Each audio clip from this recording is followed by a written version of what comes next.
El país no resiste más el tipo de modelo económico que ha estado impulsando sobre la base de endeudamiento. Es que la gente no concibe que haya un ministro que simplemente se dedique a contar turistas. La nómina en el sector público se incrementó, como ustedes pueden ver ahí, del año 2019 al año 2024, a diciembre, en más de 137.000 millones de pesos.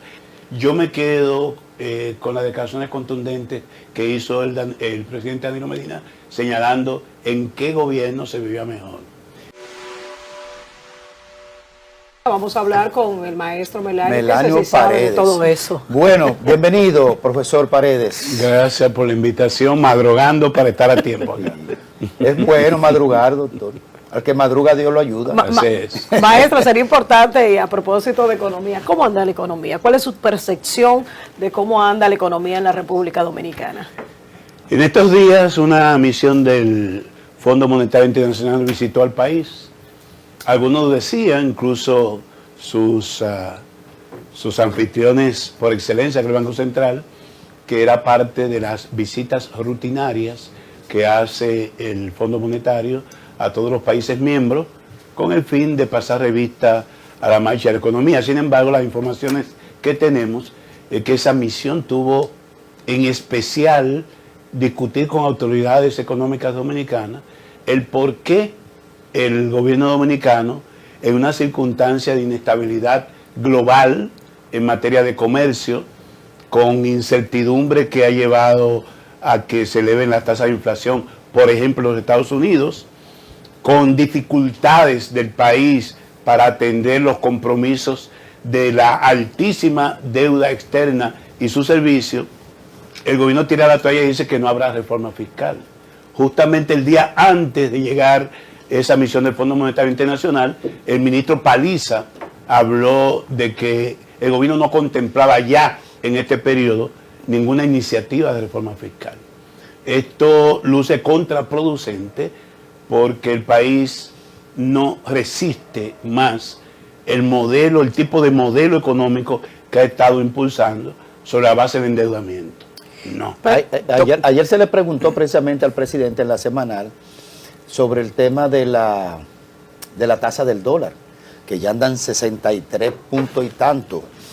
El presidente trató de dar una respuesta sosegada lo más posible me imagino para no avispar el tema. El presidente se expone mucho en esa semanal. Sí. El mismo caso, quiero felicitar a Eva Santana por la pregunta, porque esa es la labor de un reportero. Tú, José Tomás, fuiste reportero, la mayoría de ustedes.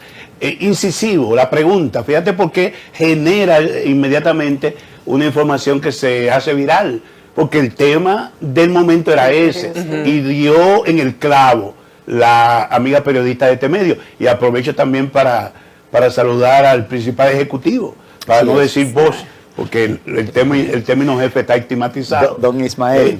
Don Ismael, que siempre está muy atento. Sí. Me preguntaba, ¿cuándo va al matutino? Sí. Bueno, aprovecho para enviarle saludos y felicitar a la periodista de este grupo multimedia por el tipo de pregunta. Ahora, se expone el presidente. Justamente ayer, en mi provincia, en el municipio de San Cristóbal, una joven que tenía varios días desaparecida y se había informado de los familiares de la policía, la encontraron los familiares, no la policía, tirada en un platanal, con evidentes signos de violencia. Entonces, no ayer, es el único caso. Perdóneme, ¿eso pasó ayer? Ayer, al presidente le responden los hechos. Y es lamentable, porque lo único que no puede perder un estadista es su credibilidad. Claro. Y la respuesta que dio el presidente ayer a Eva, tuvo esa respuesta contundente ayer, que conoció horas después de su declaración, que encontraron los familiares a esa joven desaparecida tirada en un platanal. Ahí no hubo perros amaestrados, ahí no hubo helicóptero, ahí no hubo equipo SWAT, no digamos lancha, porque estábamos en seco, en seco, no en un resort como Punta Cana. Lo que yo sí pienso, y coincido con los comentarios de ustedes, en que hay que cuidar la imagen del país, la marca República Dominicana, y decir qué es lo que le corresponde al presidente. No, no, aquí tenemos un cuerpo especializado que se encarga de la ciudad. No un problema de seguridad ciudadana, no, es que hay un cuerpo especializado para los 11 millones de turistas o visitantes, porque no son turistas todos. No se enreden en eso, no se enreden en eso, profesor. Gente que viene aquí un turista. Es que eso, es que la gente no concibe que haya un ministro que simplemente se dedique a contar turistas. O sea, entonces, maestro, ¿usted está en desacuerdo con respecto a las declaraciones que dio el presidente de Luis Abinader en la semanal en relación al tratamiento que se le dan a los distintos casos de personas que han desaparecido? Absolutamente desigual. Absolutamente desigual. ¿No es el mismo tratamiento? No, insisto, ayer un hecho, el facto, le dio respuesta al presidente. Y a la pregunta de Eva, ciertamente, como dice Eva Santana, no se le da el mismo trato. Y naturalmente, ustedes tienen razón en el sentido de la atención que implica un caso como este. Pero aún si no tuviera la atención de esos medios, no le dan el mismo tratamiento a un hijo, a un popi, a un extranjero con nacionalidad norteamericana que a un dominicano de a pie. Usted está no lleno se de le da razón. el mismo tratamiento. Pero también, discúlpame, pero también hay que hablar del rol que juega la prensa, los medios de comunicación. Cuando desaparece una persona aquí en la República Dominicana, hacemos una alaraca, vemos 2 o 3 historias en los primeros días en los medios de comunicación y después nos olvidamos de ese tema. Eso pasa también aquí. En este caso ha habido un permanente seguimiento, inclusive hay cadenas de nuestro país que tienen hasta 2 periodistas apostados allá en el lugar de los hechos. Pero vamos, por ejemplo, a la pregunta inicial que le hizo Grimer, a la visita de la misión del Fondo Monetario Internacional que ha estado reunida con las autoridades del Banco Central, encabezada por su gobernador Héctor Valdés Albizu. En todos los informes que había hecho el Fondo Monetario Internacional analizando la economía dominicana, había destacado la buena salud, la resiliencia y lo robusta de la economía dominicana. Sin embargo, le apuntaba a las autoridades monetarias la inminencia de realizar cuanto antes una reforma fiscal, de organizar el sistema tributario de la República Dominicana, sobre todo poner atención en la evasión fiscal del impuesto sobre la renta y del ITEVIS. Y no ha podido ser realizada esa reforma fiscal. ¿Qué piensa usted que puede pasar con la economía dominicana cuando solamente para el pago del servicio de la deuda hay especializados unos 40.000 millones de dólares para este año 2025? Un 5% del PIB se va a dedicar este año solo al pago del servicio de la deuda, los intereses, comisiones, no amortización del capital. Tradúcalo a pesos para que la gente lo entienda. Y eso es insostenible. Tradúcalo a pesos, por favor. Bueno, maestro. Digamos que el 4% para la educación son cerca de 300.000 millones de pesos. Estamos hablando de 5, estamos cercanos a 500.000 millones de pesos solo como servicio a la deuda. Eso es una barbaridad, eso es insostenible. Porque un gobierno en esas condiciones no tiene recursos para invertir en las obras de infraestructura, que es el único camino cuando hay alto endeudamiento que tú tienes para producir crecimiento y con el resultado de ese crecimiento y los excedentes que se generen, entonces pagar el servicio de la deuda y mantener la economía a flote. Es inviable el modelo actual. Más de 650.000 millones de pesos se gastan al año. Y el Estado recauda apenas unos 437.000 millones al año. Ese déficit es lo que se está cubriendo con endeudamiento externo. El tema eléctrico.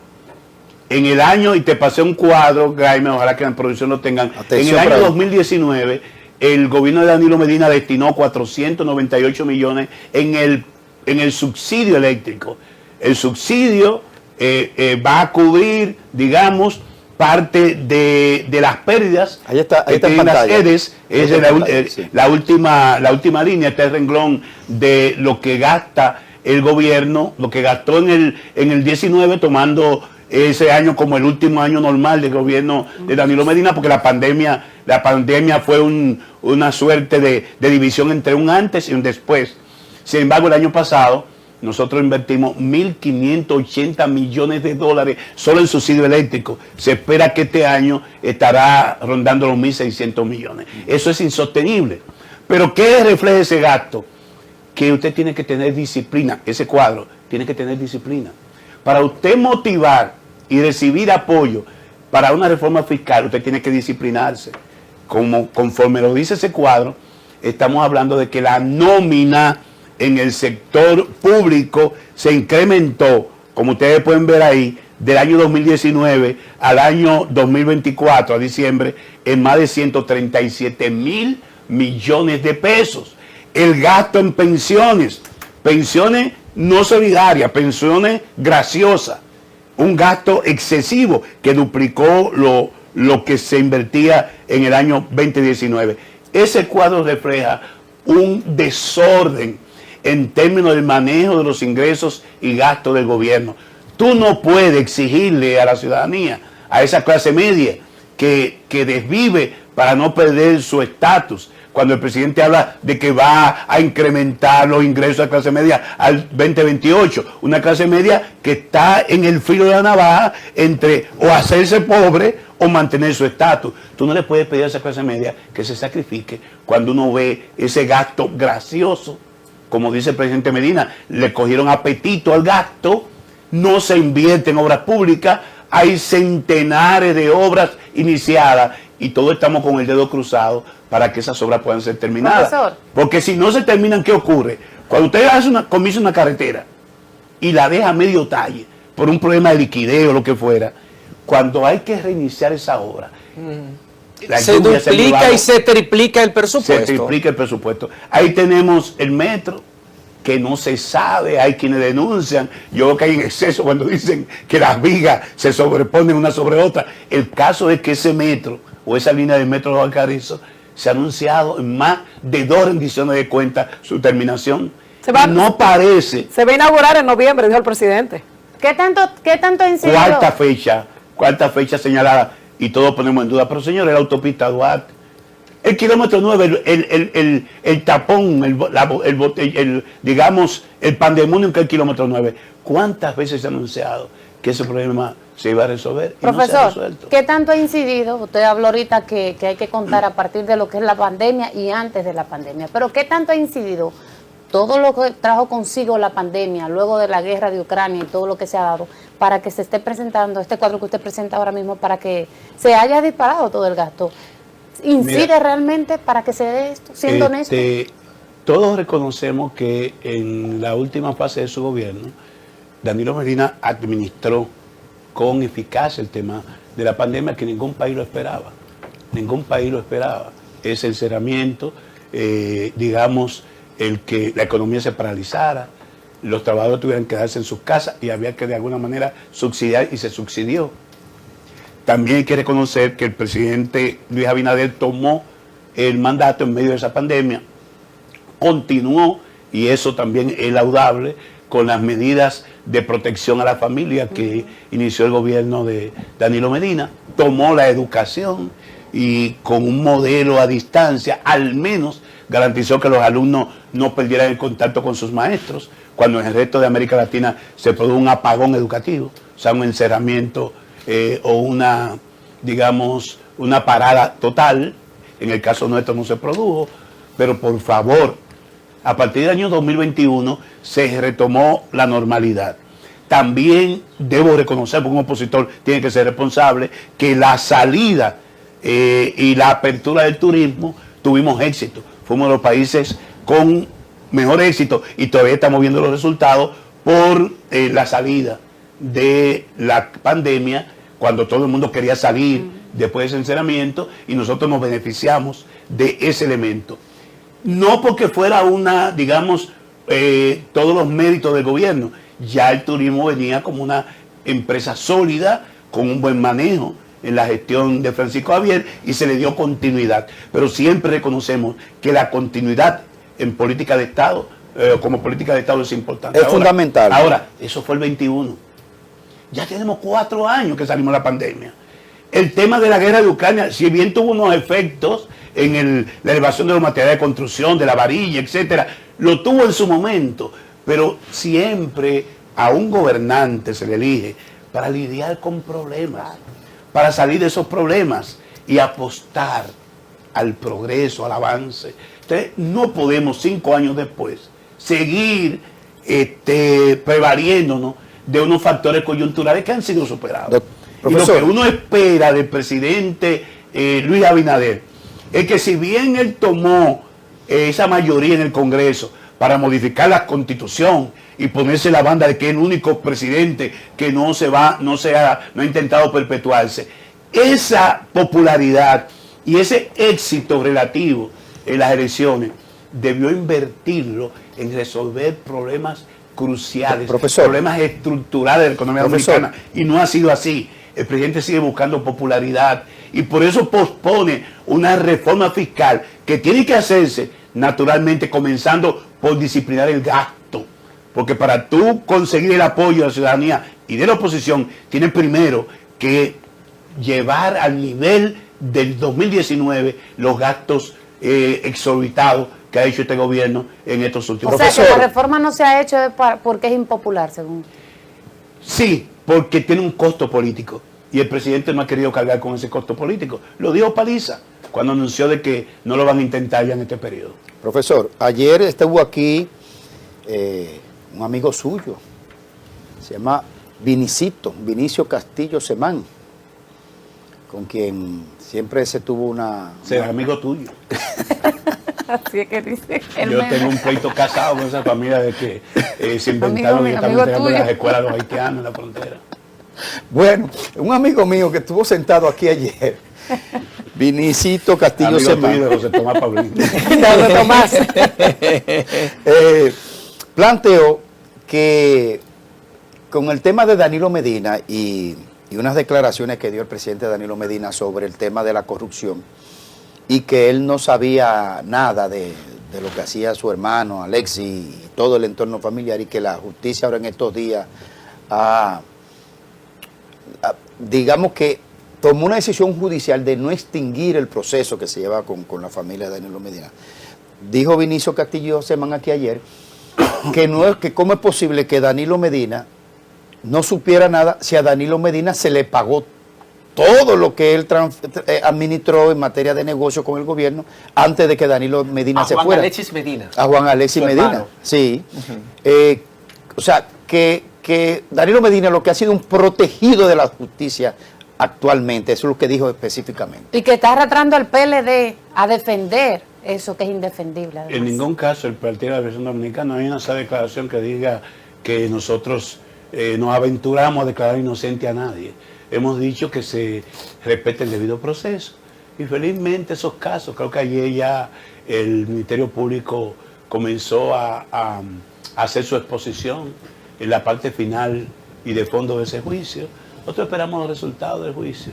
Yo, de esas declaraciones de Danilo Medina, que él no sabía nada, dice. He sido del instigador para que él vaya a los medios, y al menos a mí me satisfizo esa salida de los medios. Hizo también una declaración ahora en la provincia María Trinidad Sánchez durante un recorrido el fin de semana. Yo me quedo... Pero como que no le favoreció yo me quedo con las declaraciones contundentes que hizo el presidente Medina sobre el manejo de la economía. Yo me quedo con las declaraciones contundentes que hizo el presidente Danilo Medina señalando en qué gobierno se vivía mejor.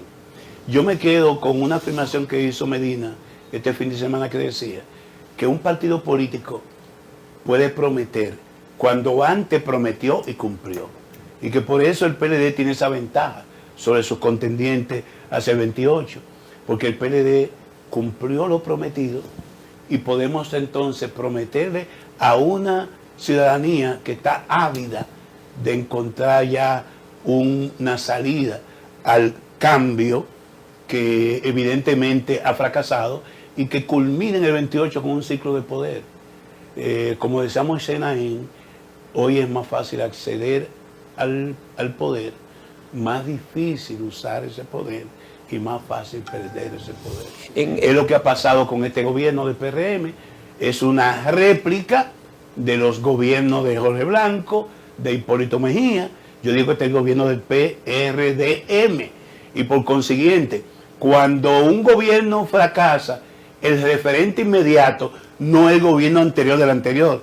El referente inmediato es el gobierno anterior. Y esa gestión anterior es la del presidente Danilo Medina. Entonces, yo pienso que esa es una ventaja que tiene el Partido de la Liberación Dominicana frente a sus adversarios. Es más fácil que lo seco y no meterse al lobo, profesor. Entonces, el tema de corrupción y demás que ha envuelto. En mi caso, usted se queda simplemente con lo bueno del PLD, pero eso es malo dentro de él. En mi caso, yo he sido coherente en eso.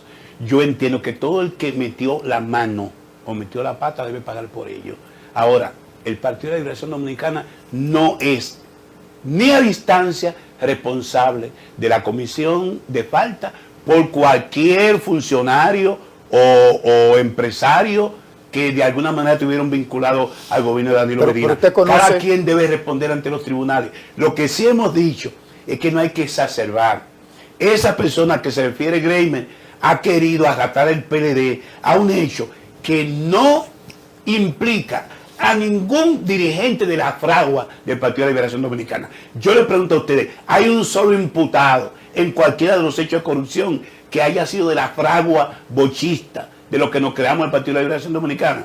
Yo tuve 6 decretos distintos que me dio el presidente Fernández y no hay un solo hecho pecaminoso que se me haya imputado, ni empresario, ni relacionado, ni adversarios políticos. Tengo excelentes relaciones en todos los partidos y lo que recibo de ellos es respeto.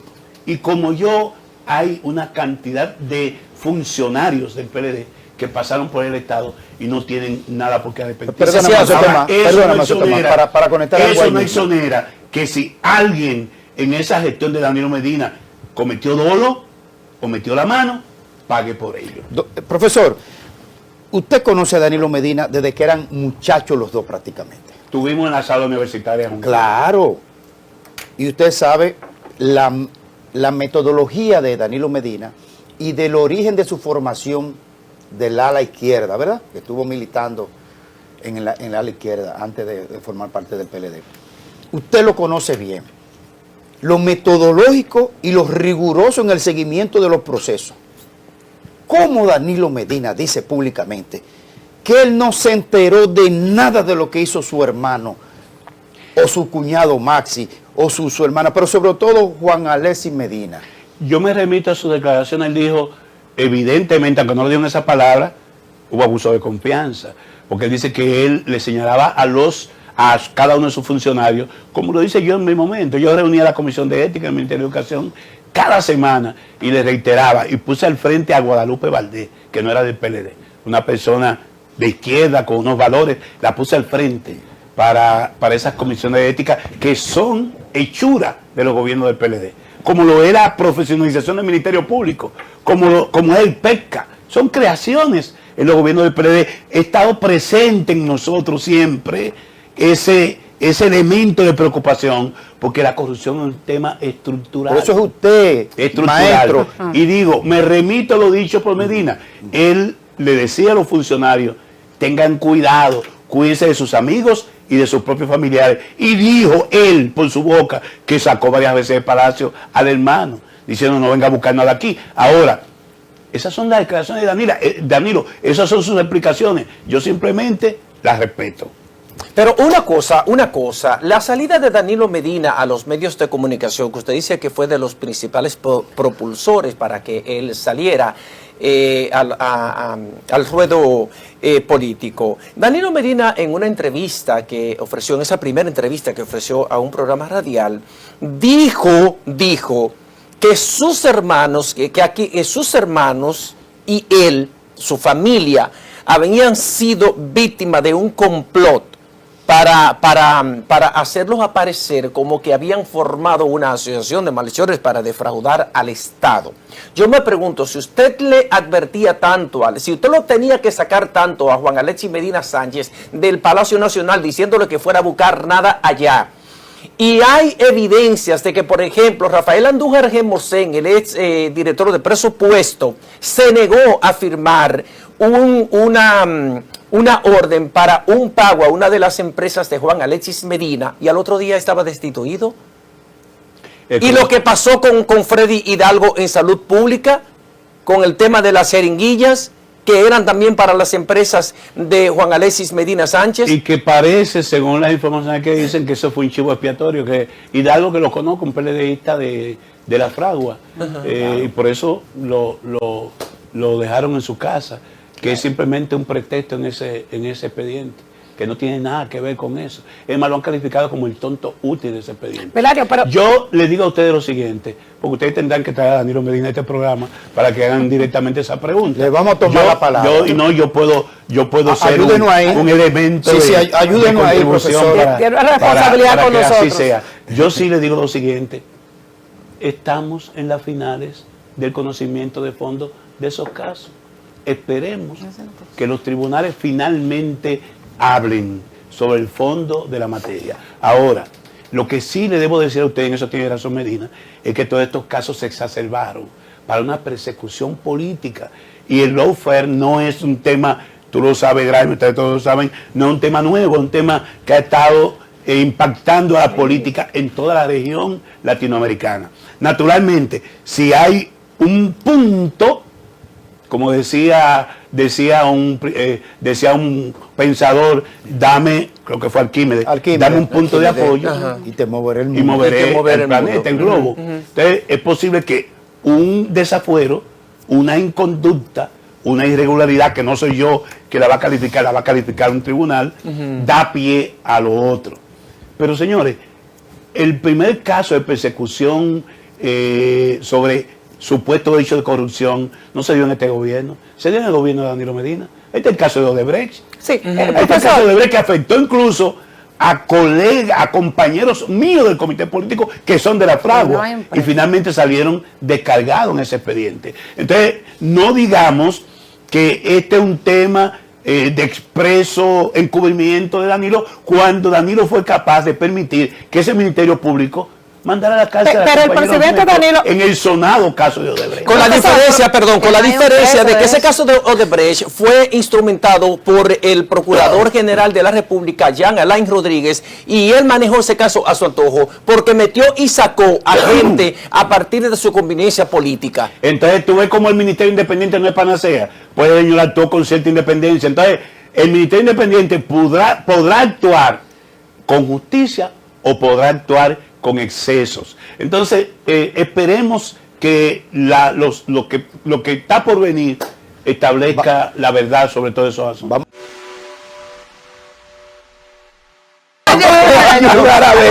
Porque mi papá fue gallero, pero yo nunca me inclinó el criar gallinas o gallos. Pero yo debo decir lo A siguiente. ese miren, ritmo, a ver lo que va a poner un huevo. hablando en Puso serio. huevo. Puso huevo. Vamos a plantear a la serie, Me gustan los porque huevos. fue que se estaba enredando ahí, a ver. Pero que el problema no fue el gallo, que el problema fue el gallinero. O sea, el PLD fue un gallinero que no se puso de acuerdo. Miren, lo primero, ustedes saben que yo no evado respuestas. Claro. Pero yo soy parte de una comisión creada por el comité político que se denomina Comisión Arbitral de Unidad, para dirimir y encauzar los temas de las aspiraciones presidenciales en el Partido de Liberación Dominicana. Esa comisión la coordina Lidio Cadé y la integramos Alejandrina Germán y quien está frente a ustedes y al público. Por consiguiente, todo lo que yo pueda decir en público puede usarse en mi contra. Abel Martínez es un aspirante. Lo manifestó en una de las reuniones del comité político, como lo es Francisco Javier y como lo es Charlie Mariotti hasta ahora. Son los tres declarados como aspirantes, pero hay otros. Y justamente la comisión se ha declarado en sesión porque estamos manejando una situación que hay que tratarlo con pinza, en el sentido de que no estamos en una campaña abierta. La campaña electoral se abre con la proclama de la Junta Central Electoral, pero hemos tomado una decisión para manejarla internamente. Sí, yo debo decir, en abono a una respuesta a lo dicho por Abel, que la mejor respuesta la dio Abel el 16 de mayo en la oficina de la Secretaría General del PLD.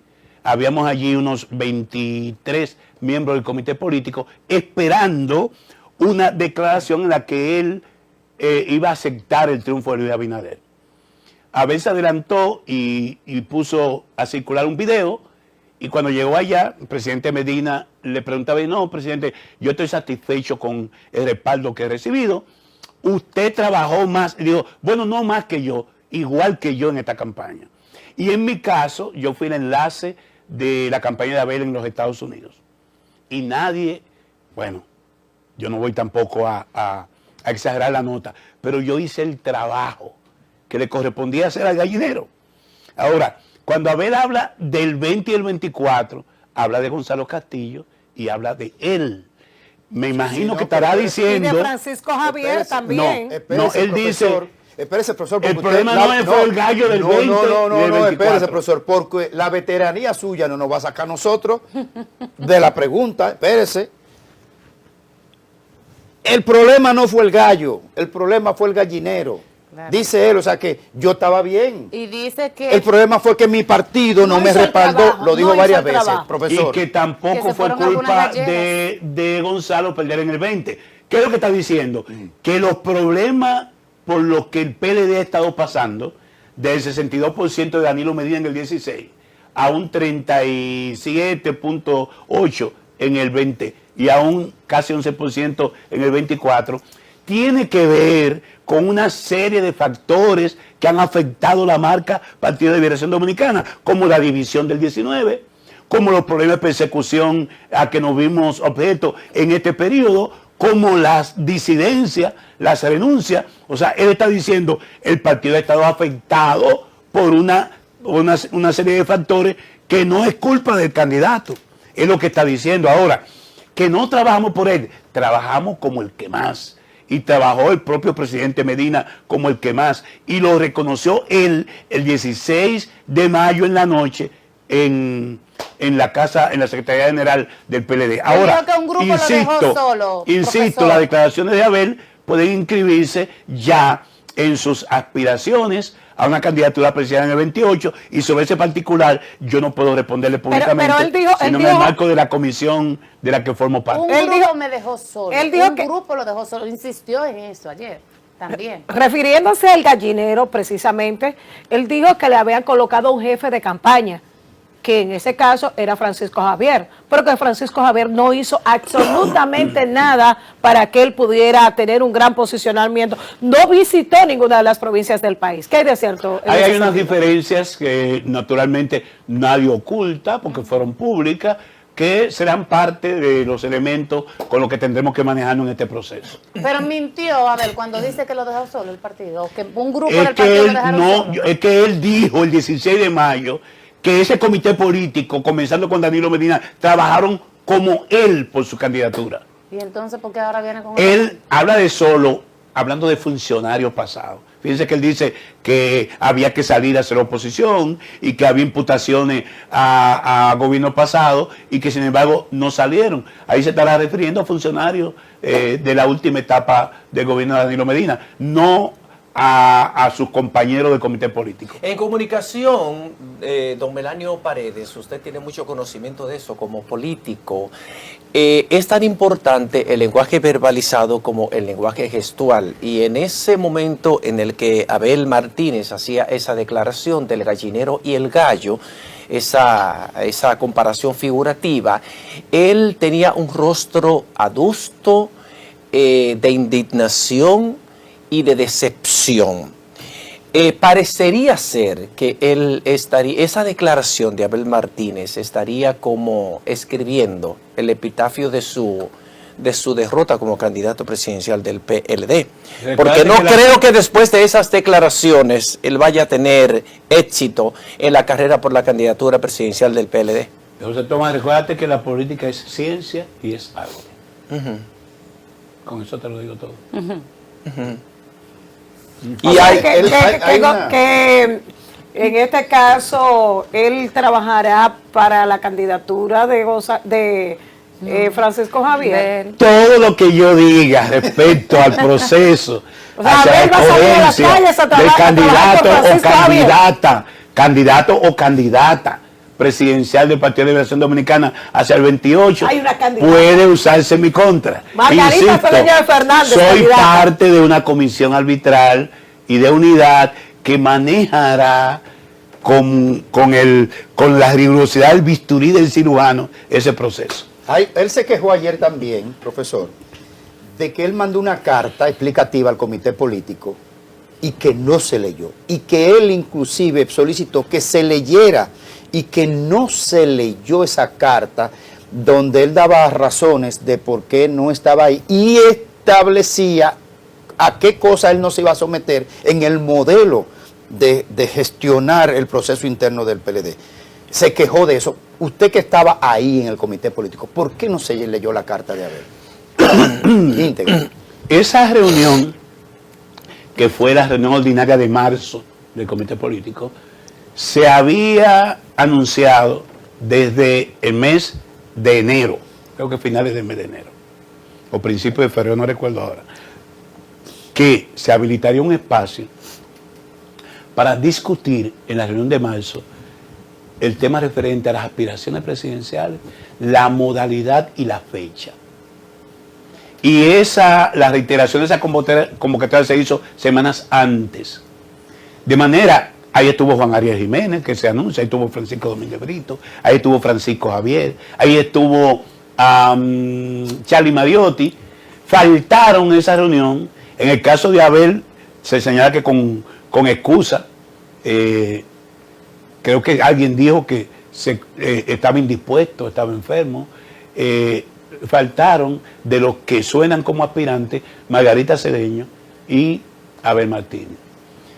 Pero llegó, después de 3 horas, llegó la carta de Abel Martínez. Y la carta circuló entre todos los miembros del comité político. Pero ya el tema estaba en desarrollo. Habían pasado 18 turnos. Todo el mundo había expuesto posiciones. Llegó tarde la no carta. se podía volver atrás. El hecho de distribuir la comunicación entre los miembros del comité político se daba como conocida la posición de Abel Martínez, extemporánea, porque tampoco estaba él, pero la carta circuló. Llegó tarde la carta. ¿Ah? Llegó tarde la carta. Llegó 3 horas después de estar reunido nosotros. Llegó tarde.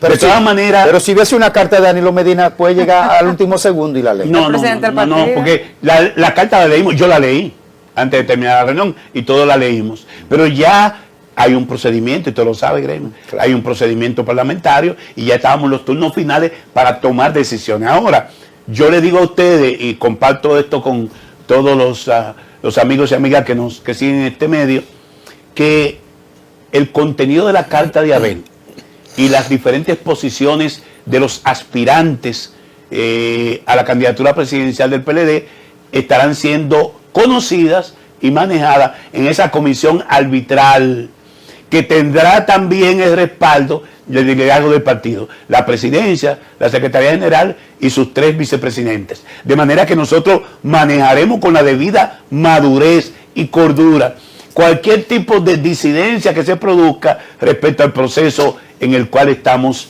en curso. Profesor, en un momento, o ya pasadas las elecciones, ustedes eligieron a tiempo su candidato presidencial, en ese caso, Abel Martínez, con una consulta que se hizo antes de los plazos establecidos por la Junta.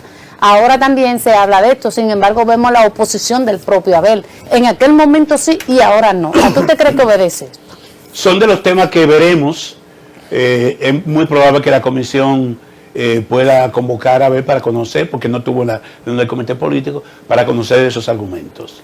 Pero eso va a ser como se ha decidido hasta este momento, independientemente de lo que Abel pretenda o quiera o no.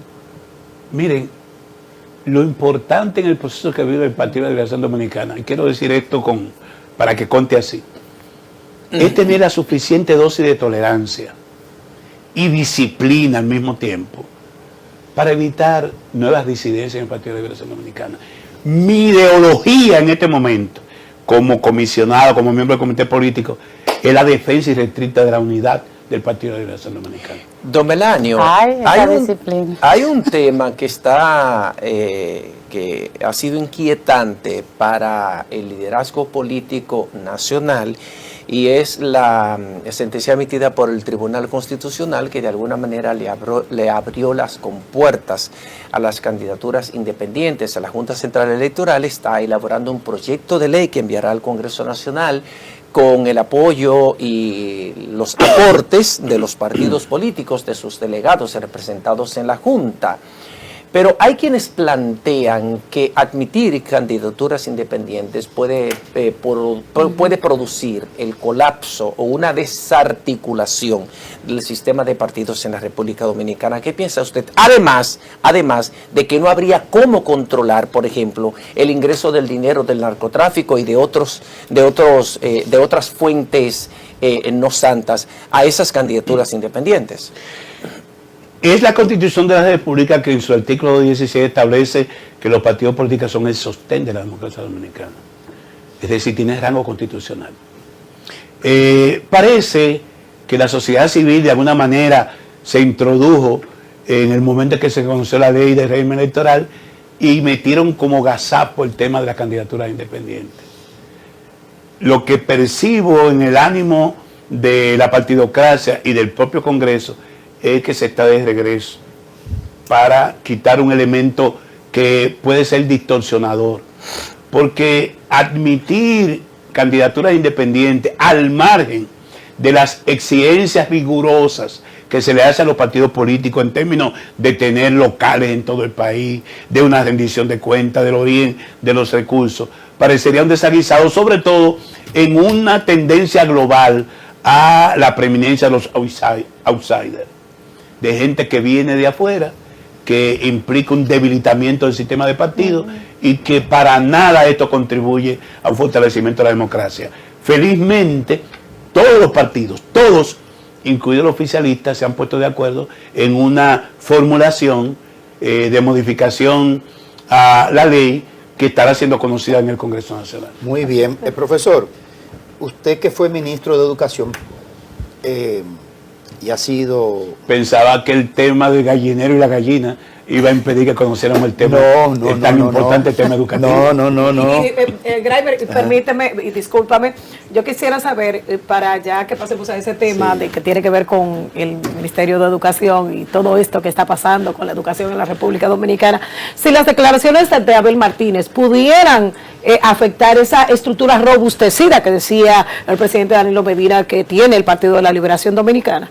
A ver, es un PLDista, yo apuesto a que él se mantendrá en el PLD y nosotros estaremos tomando medidas para poder llevar a su mínima expresión cualquier tipo de disidencia interna. Disciplina. No, él lo dijo. Tolerancia y disciplina para evitar división. Mire, bueno, usted que ha sido un... Usted es un buen entendedor. Claro, claro que lo he entendido. Mire, usted que fue ministro de Educación, pero en sentido general un hombre de Estado, el ministro actual de Educación, ¿qué evaluación así de entrada? Y si usted tiene que darle alguna... Porque usted jugó en los dos bases, usted es lo mejor de los dos mundos, presidente de la ADP y ministro de Educación, usted se sabe las dos bases. Este señor, el nuevo ministro de Cans, Sí, el ministro de Educación, Luis Miguel de Cans, ¿qué orientación usted le daría para él que se inicie en ese proceso? Si yo tuviera la magia del bolígrafo para hacer los decretos, escogiera a un educador gerente para ese complicado y difícil manejo de ese ministerio. Porque la educación, a diferencia de otras funciones del servicio público, tiene sus complejidades y sus especificidades. Pero bueno, no siempre se ha dicho que por ser educador tú puedes tener un buen desempeño al frente del ministerio. En este caso yo apuesto, y fíjate que como opositor nunca estaría apostando al fracaso de la educación dominicana, porque apostar al fracaso es apostar al fracaso de la generación presente y futura de dominicanos. Siempre estaremos en una actitud de colaboración, una actitud de buenos augurios. Lo hicimos en el caso de Roberto Fulcar. cuando estábamos en el tema de modelo a distancia, yo lo visité y le ofrecimos con una mesa técnica de educación que tiene el partido, el apoyo de nuestros técnicos para que el modelo pudiera tener algún resultado cuantificable en términos de mejoría. Lo cierto es que este gobierno en 5 años ha tenido 3 ministros. Y no es la oposición que se ha encargado de decir que fracasó el PRM en la administración de la educación dominicana, no.